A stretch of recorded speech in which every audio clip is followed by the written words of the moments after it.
Saudações, meus caros! No vídeo de hoje, nós voltaremos com o nosso diálogo que nós já fizemos aqui no nosso canal em algum momento entre história e biologia. Dessa vez, o nosso assunto será evolução. Então, nós já fizemos um vídeo aqui, eu não vou apresentar para vocês novamente a minha colega, a professora Daisy, que vai nos ajudar novamente nessa tarefa dessa difícil relação entre biologia e história. Mas eu vou deixar aqui em cima um card com um link para o nosso vídeo que nós fizemos anteriormente sobre a história das vacinas. Então, como vai funcionar esse vídeo? A Daisy vai explicar para nós essa ideia de evolução, como ela funciona, toda a ideia da forma mais simples possível sobre como funciona esse processo evolutivo, e depois eu trago para vocês então essa ideia usando o caso nosso dos hominídeos. Então, Daisy, passo a palavra para ti. Olá, pessoal, mais uma vez aqui participando, então. Hoje, como o professor Rafael já apresentou e já falou, né, vamos conversar um pouco sobre a questão da evolução das espécies, né, e, claro, fazer um comparativo bem específico com os hominídeos, nós humanos, tá? Mas acho que antes da gente entrar nessa parte dos humanos, nós temos que entender um pouco o que é a evolução, né? O que é essa tal de evolução de fato. E assim, de cara, eu já quero deixar bem claro aqui que a evolução não é algo simples, não foi um processo simples, algo que simplesmente aconteceu de uma hora para outra, né? Não, a evolução é muito mais complexa do que isso, e a gente conseguir entender e explicar a evolução, às vezes, é um pouco mais complicado, justamente pela complexidade em si do fato, né?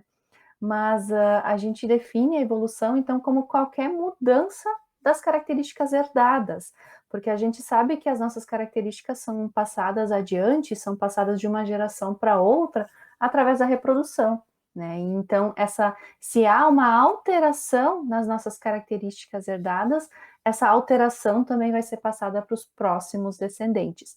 E essa característica, né, a gente fala tanto em características físicas, né, morfológicas, como também comportamentais, de hábitos e, né, nesse sentido também. Eu trouxe dois exemplos para a gente conversar um pouco, né? O primeiro deles é o clássico exemplo das girafas, né, que sempre são lembradas quando falamos em evolução, que é a questão do pescoço alongado que as girafas possuem, né? Até onde tem-se conhecimento, a característica do pescoço alongado nem sempre ela foi predominante ou ela foi comum entre as girafas, né? Se a gente voltar lá atrás, o tamanho do pescoço era uma característica assim como cor de olhos em humanos, ou cor da pele, cor do cabelo, estatura, altura.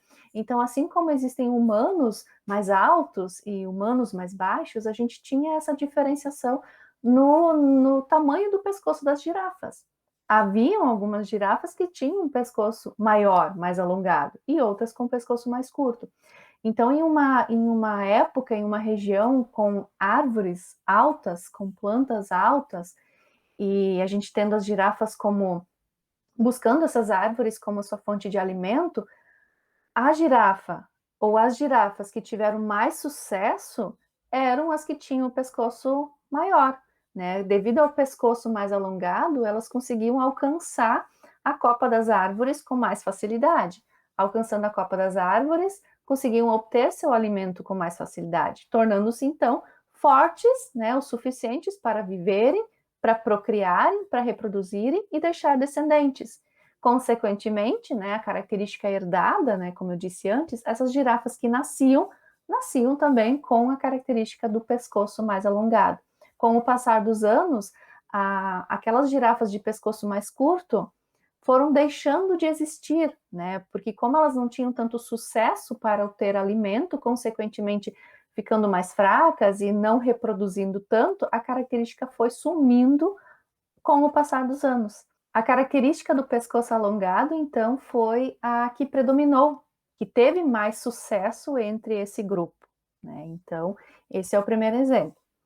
O outro exemplo que eu gostaria de trazer é o caso dos cães, né? Como é que surgiu o cão doméstico? Como é que surgiu o cachorro hoje, né? Tão conhecido como o melhor amigo dos humanos, né, nosso parceiro, fiel amigo, ele veio, né, os cães domésticos, né, esse grupo de animais, ele descende diretamente dos lobos, né? Mas como isso aconteceu? Como é que um lobo virou um cachorro? Como que isso aconteceu? Nesse sentido, a gente vai ter mais uma característica comportamental. Vamos pensar nos nossos ancestrais humanos que viviam nas florestas, né, que de certa forma eram nômades, viviam da caça, da coleta, da pesca, né? Então, esses humanos numa região de floresta, né, vão montar acampamentos. E no acampamento sempre vai haver restos de comida, restos de alimento. Então, próximo a esse acampamento de humanos, a gente pode ter um grupo de lobos, né? E dentre esses lobos, alguns muito receosos, com medo de se aproximar dos humanos, extremamente selvagens, mas talvez um ou outro lobo um pouquinho mais curioso e um pouquinho mais dócil, eu diria, ou assim com menos medo dos humanos, acabou se aproximando, né? E atraído pelos restos de alimentos que os humanos deixaram. Então, o lobo passa a ficar cada vez mais próximo a esse acampamento de humanos, se alimentando dos seus restos, se beneficiando dessa situação. Consequentemente, para os humanos, essa proximidade dos lobos também vai auxiliar de alguma forma, vai eliminar o possível lixo, né, que se fica da caça deles, né, e a própria proteção, tendo lobos perto do acampamento, acaba protegendo esse grupo de humanos de outros possíveis predadores, né? Então acaba sendo uma troca ali entre os nossos ancestrais humanos e os ancestrais dos cachorros domésticos, né? Então, aquela característica de ser menos selvagem, de ter menos medo dos humanos e de chegar cada vez mais perto aos acampamentos humanos, foi uma característica importante para esse grupo de animais que permitiu com que eles conseguissem alimento de uma forma mais fácil, com o tempo até direto das mãos humanas, com humanos alimentando estes lobos, né? Então, aquela característica da mesma forma, assim como no exemplo das girafas, essa característica ela foi passada para os descendentes. Aquele grupo de lobos mais dóceis que passou a conviver com os humanos se reproduziu, consequentemente os filhotes foram se tornando cada vez mais dóceis e cada vez mais ambientados e mais acostumados a viver e interagir com os humanos. E a partir de então é que a gente vai ter o surgimento de uma nova espécie, no caso a espécie dos cães. Então, após esses dois exemplos, né, que trouxe uma característica física sendo selecionada e uma característica comportamental, eu trouxe aqui esse termo seleção natural, né, porque quando a gente fala em evolução, não tem como a gente não falar em seleção natural. Porque ao contrário de que muitos pensam ou que se imaginava que a evolução é algo que vai, de repente, o pescoço da girafa se alongou, de tanto forçar, ela acabou alongando o pescoço. Não, não foi dessa forma que aconteceu, né? A evolução, o conceito da evolução é que o ambiente vai selecionar aquela característica mais adaptada. Então, as girafas de pescoço longo tiveram mais sucesso e essa característica foi selecionada. O ambiente selecionou essa característica.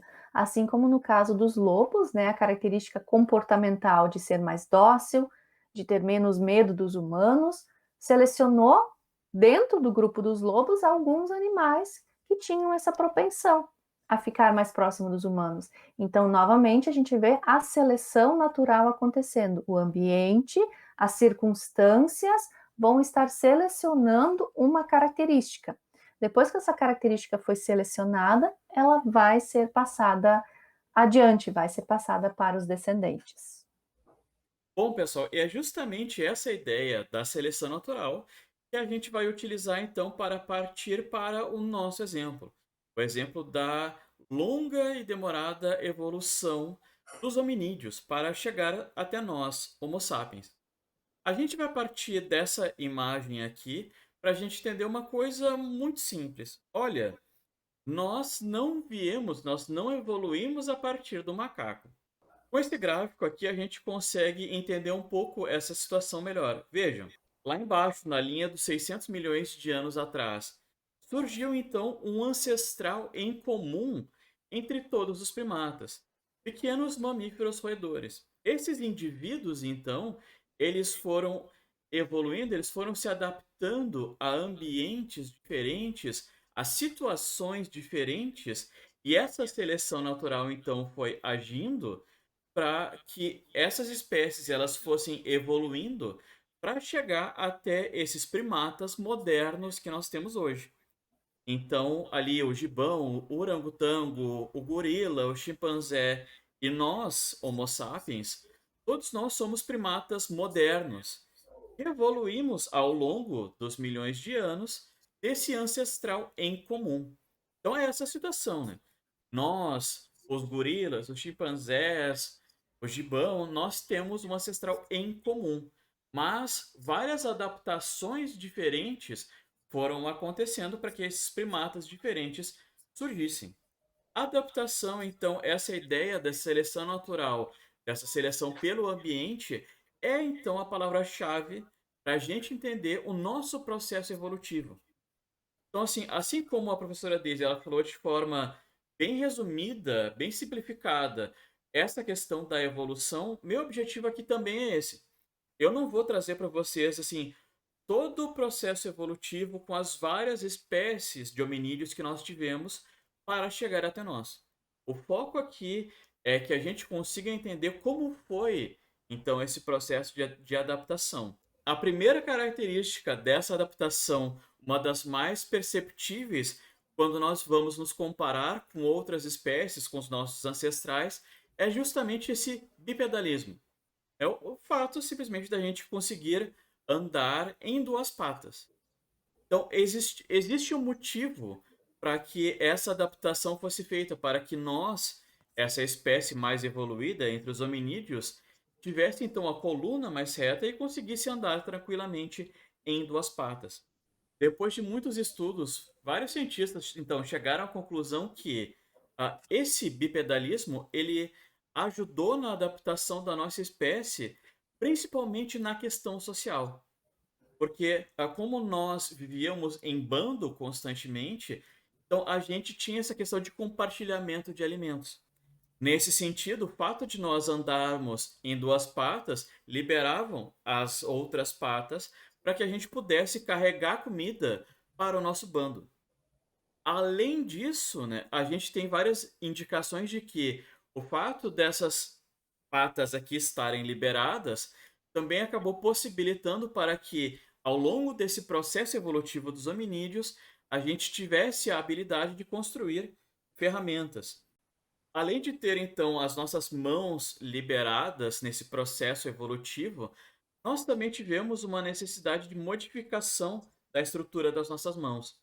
Como vocês podem ver ali nessa imagem de cima, nós temos uma comparação da mão humana com as mãos, as patas de outros primatas. Então, a partir dali, a gente pode ver que a nossa espécie é a única que consegue fazer isso aqui. Como aparece naquela imagem ali embaixo, o fato da gente ter esse polegar opositor, né, é algo que nos dá a habilidade nas mãos para fazer várias operações bastante complexas. E naquela época eram basicamente construir ferramentas, né? Ou seja, a nossa possibilidade de conseguir comida, ela foi ampliada a partir do uso dessas ferramentas. Nesse sentido, esse caminho de adaptação ele passou bastante, né, pela nossa capacidade de conseguir comida. Então, o fato da gente andar em duas patas vai facilitar a nossa socialização, vai facilitar a construção de ferramentas, mas essas ferramentas, então, elas só foram possíveis porque a gente tem habilidade suficiente para fazer essas operações complexas com as mãos. Mas tem uma outra coisa, um último elemento que eu vou mostrar para vocês nesse processo evolutivo. Além então dessas mãos liberadas, dessa habilidade com as mãos, a gente precisava de inteligência, né? A gente precisa de criatividade para criar essas ferramentas, a gente precisa de memória, de comunicação para ensinar os outros indivíduos a fazer essas ferramentas e para que a gente entenda que elas podem ser cada vez melhores.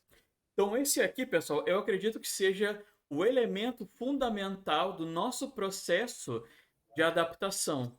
Então, a gente só conseguiu ter toda essa habilidade para sobreviver em todos esses ambientes diferentes nos quais o Homo sapiens moderno consegue se adaptar. Pensem, a gente consegue viver no meio do deserto, em climas secos, em climas úmidos, em regiões extremamente frias, e como a gente consegue se adaptar a tudo isso, né? Tendo esse mesmo organismo, a partir da nossa inteligência. Então, a inteligência foi um elemento fundamental para a nossa adaptação em diferentes meios e para que o Homo sapiens conseguisse então prevalecer diante das outras espécies de hominídeos que existiram naquele período. Então, como vocês podem ver aqui nessa imagem, o cérebro do Homo sapiens tem um volume muito maior do que as espécies anteriores, o Homo erectus e lá o Australopithecus afarensis, lá, né, de milhões de anos atrás. Então, nesse sentido, a gente consegue entender até por essas questões que são verificáveis a partir de fósseis, enfim, o nosso caminho evolutivo, o nosso processo de adaptação, nosso processo de seleção natural, ele está diretamente ligado, então, à nossa inteligência, à nossa capacidade cerebral. Teria várias outras coisas para a gente falar em relação a esse processo de adaptação dos hominídeos para chegar até nós, Homo sapiens, os mais evoluídos, mas, pessoal, acho que conseguimos ficar por aqui. Eu espero que vocês tenham entendido, então, esse processo evolutivo que é extremamente complexo, mas, ao mesmo tempo, é fundamental para a gente entender que, olha, nós, Homo sapiens, também somos animais que, ao longo de milhões de anos, nos adaptamos a um determinado meio. Bom, e finalizando, professor Rafael, acho importante a gente destacar também que a evolução é um fato, né? Tanto que não se usa mais nem o termo teoria da evolução, porque a gente sempre relaciona a teoria como algo que não está comprovado, mas hoje a gente tem diversas evidências que vão comprovar, que vão provar e vão defender a evolução como um fato, tanto de outras espécies, animais e plantas, né, como no nosso caso, nos próprios humanos. Né? Não é um processo simples, não, mas sim a evolução é um fato. Fica então até a sugestão, né, para um próximo vídeo, talvez, a gente fazer um vídeo falando um pouco mais sobre as evidências, sobre esses fatos que comprovem a evolução, né? Então, se é do interesse de vocês, deixem aqui nos comentários, né? Peçam que, quem sabe, o professor Rafael faça um novo vídeo falando um pouco mais sobre essas evidências, né? Essas provas que comprovam a evolução. Um deles, eu espero que a gente tenha outros momentos assim de diálogo entre biologia e história. Espero que vocês tenham aproveitado as nossas explicações aqui. Espero que tenha ficado mais claro para vocês esse assunto bem complexo, mas muito interessante. Bons estudos para vocês. Abraço.